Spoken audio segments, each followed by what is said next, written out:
Hello, welcome to Municipal Focus. My name is Kevin Touch. I will be your host for this particular conversation, and we use this as a way for us to be able to talk about things that happen in a town, in a community. Most of the times, it's the communities that we best serve, Whitman and Hanson. Today, we are going to talk about what's going on financially in the town of Hanson. Joining us for this conversation is the chairman of the Board of Selectmen, Penny Mitchell, and John Stanbrook, who is the town administrator. Gentlemen, welcome to the conversation. How are you? Good. Thanks for having us, Kevin. I'm very well, Kevin. Good to be here. Yeah, and it's the idea of kind of reaching out and trying to get the conversation going is it's that time of year. And I feel that you can never get the conversation going early enough to better inform people who are going to be attending town meeting, who are going to be taking a vote, and who are going to be making key decisions, whether it's a capital project or a line item in your fiscal 2022 budget. So I thought it was valuable to have this conversation now. Absolutely. We agree. Yep. Well, again, so as I already set it up here, we are just a few months away from Hanson's annual town meeting. What are some of the early numbers saying regarding the town's finances? And I'm going to go immediately to Mr. Stanbrook. Well, thank you, Kevin. So on January 26th, we released our first pass at the budget for fiscal year 22, and it wasn't very pretty. It ended up being about a $1.9 million deficit. And here we're sitting here now in mid-February, where it hasn't moved much off that amount. We're still waiting for the regional school district to come in with their budget. I believe it's next week, the 26th, 24th, they'll be releasing it.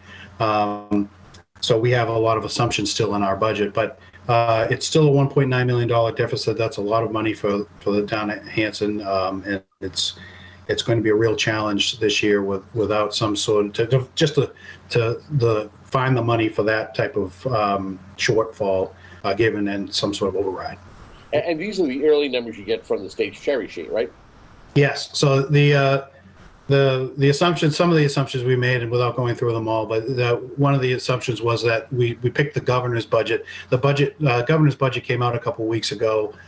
Gave us a slight increase, but it's something around the $30,000 increase in overall in aid, which is fine. We'll take anything we can get, but that's certainly not going to make a big difference in the deficit we have right now.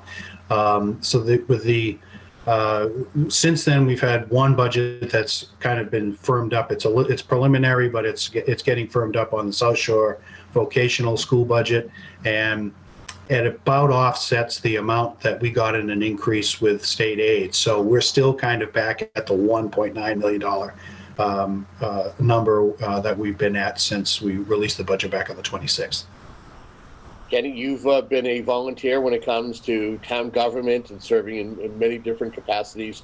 Now yourself as a multi-term selectman, $1.9 million. That's a lot of cake. And is that the biggest number that you can recall, whether as an elected official or just as a town resident? Yes, absolutely, Kevin. There's no question that this budget is the toughest thing that I've had to overcome, personally, since I've been on the board almost 6.5 years. And it's difficult, it's extremely difficult. We just want to make sure we do the best job on educating the residents of exactly where we are regarding the deficit. We're going to be working on what services would possibly have to be cut, if an override isn't able to go through. But it's extremely challenging, Kevin, yes. And, knowing that you're coming off of last year, you had a nearly $1 million deficit. I want to say it was around $800,000, just a rough guesstimate. I mean, what goes through your mind? And you're talking about this is more than double that amount. What are you going to have to cut in order to be able to, to balance the budget? We're going to have to cut a lot. We're going to have to cut a lot, and it's going to have to be. It's going to have to be in employees, unfortunately, because that's where our biggest cost is, So over the next several weeks, we're going to be getting together and just figuring out what services that are going to have to be cut, So employee cost and benefits is our biggest part of our budget. So unfortunately, that's where it's going to have to be. John, you also had to realize this number last year. First you're saying, okay, $800,000. You make an attempt at an override, hoping that the voters would pass it. They did not. You had to find other means in order to kind of balance the budget. It looks like you may have to do the same thing this year, but with a bigger number. Do you think that a number this big is you're gonna be able to close it by making similar cuts? What happened last year, Kevin, was it was about the $800,000 amount that they were speaking of earlier. The way we closed it was we found $350,000 worth of cuts in the budget. Then we used $450,000 of one-time revenue, or free cash, in order to make things whole at the end of the meeting, of the town meeting. We don't have $1.9 million of free cash in cuts. I mean, the cuts that would have to be made between those two, either expenses, which, like Kenny was just saying, we're 80-20 or for payroll versus expenses. So between free cash, we don't have enough free cash to do it without making painful cuts, and they have to cut employees. Unfortunately, it's not something we want to do, but that's where it has to be if an override wasn't to pass. I think that we need to do a rationality test on almost everything that we do here in Hanson, and we have to make it. We have to say to ourselves, do we really we cut it down to our core of what we should be doing? Do we really have to do everything that we're doing? And if we have to cut, we have to cut things that people want, people are going to need, people enjoy having.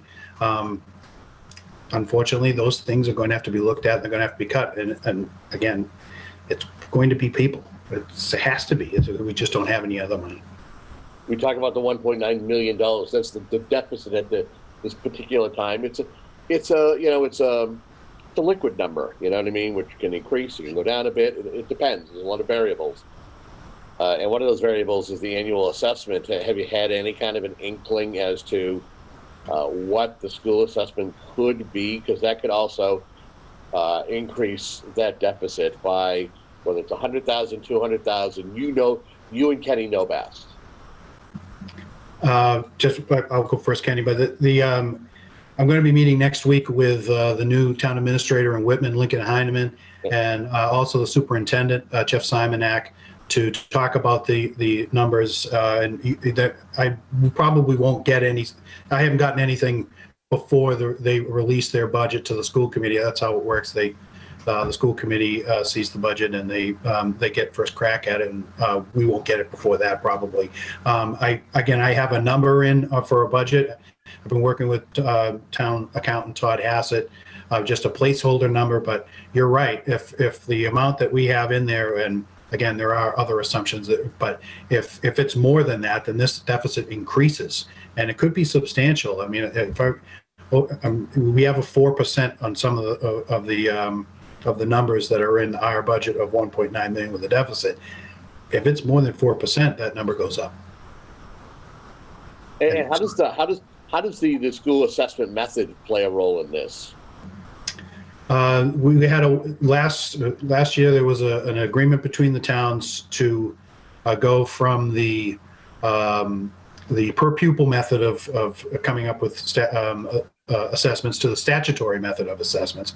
The statutory assessment method increases Hanson's assessment substantially, around 800,000, 900,000, that type of thing, real money. So it's not the entire amount, but it is a substantial amount of the deficit that we have right now. We're going to have to try to come up with that amount because that was the agreement that we reached last year. Whitman was gracious enough to give us a a 1 year reprieve, and last year was that reprieve. This is the year we go full statutory according to our agreement. Kenny, your thoughts on the school assessment and how? Well, John brings up a great point that, the 1.9, that entire amount is not from the school. I mean, a good portion, I think around 1.6, is a result as an increase in the school. But, there's other increases like receipts and stuff are down from this year, which could be, property tax, it could be building permits and, different things. So, those numbers are down as well. So it's not just the school. Like I said, the school is, a majority of that, but it's not only the schools that derive of that 1.9 deficit shortfall. Again, sorry. I just want to say that, we have increases in retirement costs. We have increases in insurance costs. Those two things are always going up. Plymouth County retirement had a substantial increase. We have an insurance amount in there, assuming that insurance costs always go up, and those are what we call fixed costs.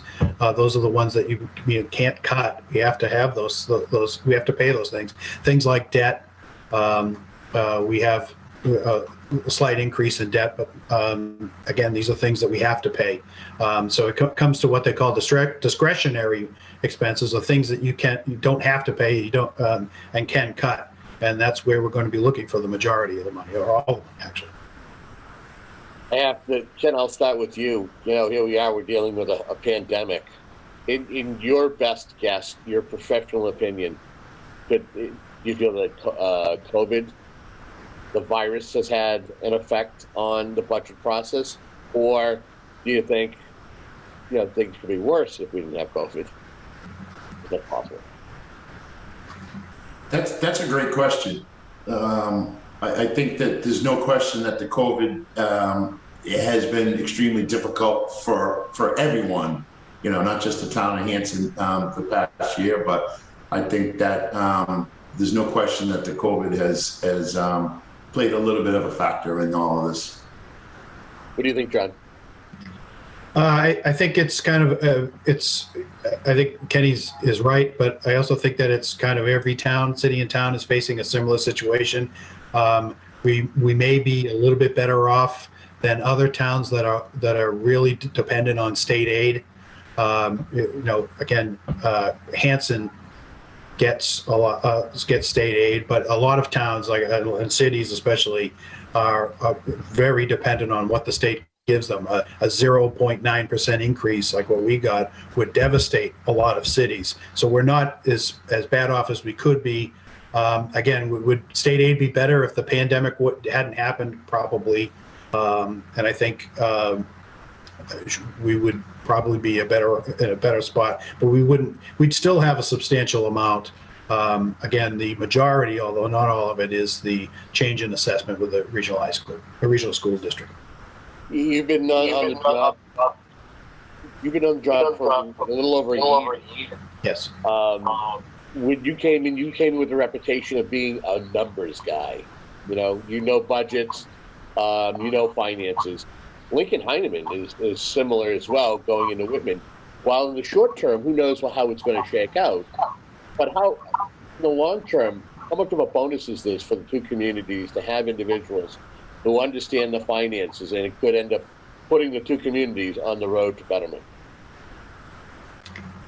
I haven't worked with Lincoln. I do know him, and I have met him. I think that he's. I think it can't do anything but help. And again, everyone has strengths and weaknesses, and those are my strengths, and those are Lincoln's. In this type of environment, I believe you want someone like Lincoln and myself in this position.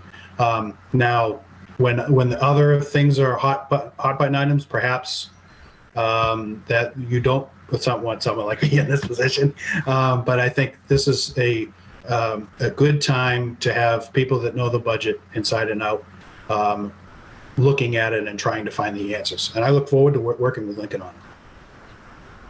Kenny, I ask you, knowing we're looking at a $1.9 million budget, how do you decide what is an essential service, or what is, what departments to not cut too deep. How do you go about that as, an elected official, or as part of a team? The financial team sits down and looks at the numbers and says, hey, we're going to make cuts here. Where do we start?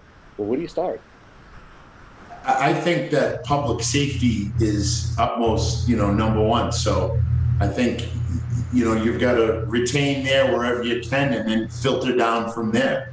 If you have a position that's not public safety, that position may have to go, before, say, a police officer, or a firefighter, or somebody from the highway. But, my opinion is, public safety that's one of our utmost services that, in a perfect world, we don't want to cut there. Unfortunately, we're going to have to, but I think that's where you look there, where everyone's position in the town is important. So we look at every position as important, but I think public safety takes definitely a step up. John, same question. What your thought? I mean, you got to sit down and decide. Okay, if we cannot pass an override, we're going to have to make cuts. How do you decide where to start, and let department heads go, hey, it's not personal. I have to make the best decisions moving forward for the fiscal, longevity of this community. Well, what I'm planning to do is we're going to try to get the deficit as low as possible by chasing every dollar we possibly can, and whatever. And I'm hoping that it will be something lower than the 1.9 million, but you don't know, depending on how it goes. Once we get it to its its bottom of what that is going to, they can't go any lower than that. Then we're going to have to say, how do we get to that amount? And I'm planning to give the board, in my opinion, it's the Board of Selectmen that will decide the importance of each thing, of each department, and where things should be as far as when cuts come. I think that I'm going to let out the amounts and what we could do in order to get to the bottom line amount. And I think the Board of Selectmen, as the elected people to make these decisions, I should be making them. I'll make a recommendation, but it will only be a recommendation. I think the board itself will decide how to get to the final dollar amount, whatever that dollar amount is. And unfortunately, there will be cuts. So the board may decide that police and fire are most important, public safety is, or highway is important, or schools are important, or town hall employees are important. But I'll give them the board the options, and they can take a look at it, and we can go over it, I guess. How important is it to, before making those cuts, trying to go to the residents again and see if they would be willing to help with a Prop 2.5 override? Kenny? I think that we don't have a choice. That's ultimately what's going to happen, Kevin. And residents or taxpayers will have to. They're going to have to make a decision of whether or not they want to retain services. Like John said, we don't want to make any cuts. The services that we have in town are excellent, but as a taxpayer, you're going to have to look and say, am I willing to go down to one ambulance and maybe possibly have to wait an extra 20 minutes for an ambulance? Am I willing to have to possibly wait for a police cruiser? Am I willing to have to wait and go to the transfer station maybe only one day a week? And I'm making all this stuff up, but that's where it's going to come down to, is people are going to have to make a decision on whether, a small increase is worth it to retain the current services that we have now. And if they don't, then unfortunately, that's when the massive cuts are going to have to come. But even if you have to make cuts, you still, if you lay off a person in the town, you still got to pay their unemployment. You got to pay their unemployment benefits, which cost you money. And let's say that you lay off a nurse, you'd have to pay the nurses, unemployment. And then if you get the money a year or two later and you have to rehire, now you've got to send that person for additional training where the person you laid off was already trained. So, the costs escalate. It's not just, it's a little bit more than just laying off an employee. It's massive. throughout and the town would feel that for several years, Kevin. Same with you, John. I mean, what do you feel is the best way to present to the residents the need for the override and gain success from it when the town election day is done and the votes are counted? So I think that we just need to lay out, like, these are the services that we provide right now, and unfortunately, if we do not get an override, we can't provide that level of service anymore. That can't happen. I think just to piggyback on what Kenny was just saying, I'm thinking of something in a hypothetical example, like a police officer. We hire a police officer, we find out that they're the best person for the job, we hire them, we equip them, we train them, we send them to the academy, we do all that work, we get them back, and then we lay them off. That police officer is in high demand. Unfortunately, people don't want to go into the policing profession. Another town who needs a police officer is going to grab that person, and they're going to go to that other town. So when maybe a year or two, maybe as we slowly come back from this, and more funding becomes available, we're able to hire someone else new again. We're going to have to do that all over again. So we become almost like a training ground for other towns, and that's not what Hanson, in my opinion, that's not what Hanson should be. We should be able to. We're training people. We're investing a lot of money in the people that we have here, and we should be able to stick with them. And we should be working with them to. It seems like a waste to do all of that work and then lose it to somewhere else and have to start all over again. So I mean, that's I'm going to try to give out the value proposition of here's what your taxpayer dollars get, this level of services. If you're happy with that and you'd like to keep that going, it is going to cost extra money. If people are not happy with that, they don't seem to be getting what they want out of it, then they should probably vote no. If they like the level of services and are able to keep that level going with a little bit extra in an override, then they should vote yes. I don't want to be an advocate one way or another. I think I want to get the facts out and let everyone decide for themselves after knowing everything that we know.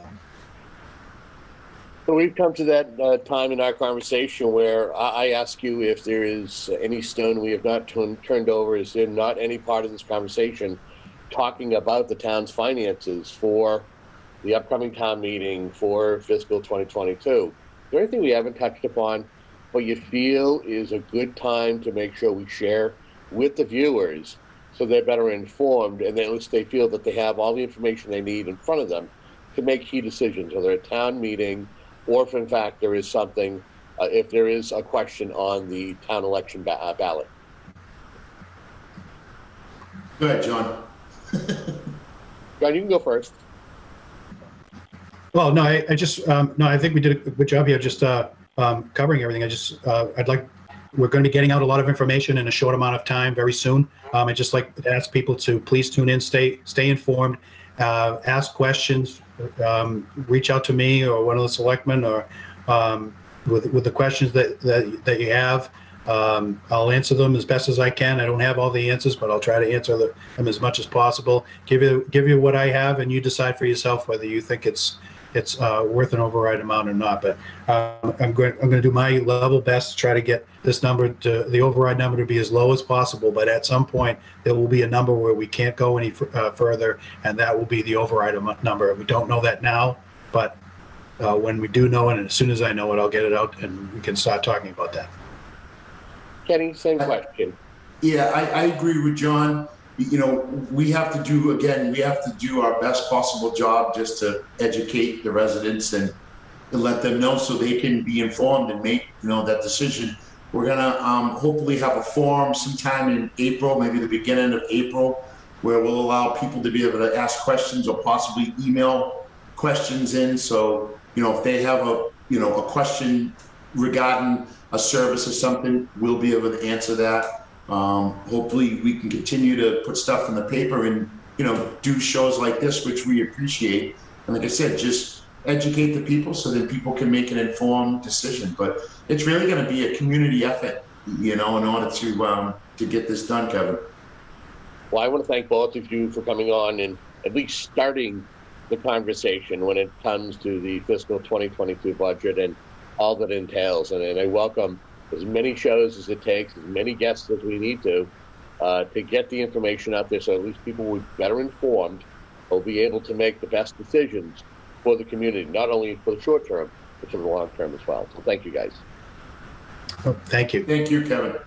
And that's all the time that we have here on Municipal Focus. We thank you for tuning in and doing your best to be informed as to what's going on with your particular community. For John Stanbrook and Kenny Mitchell, I'm Kevin Tocci. You've been watching Municipal Focus.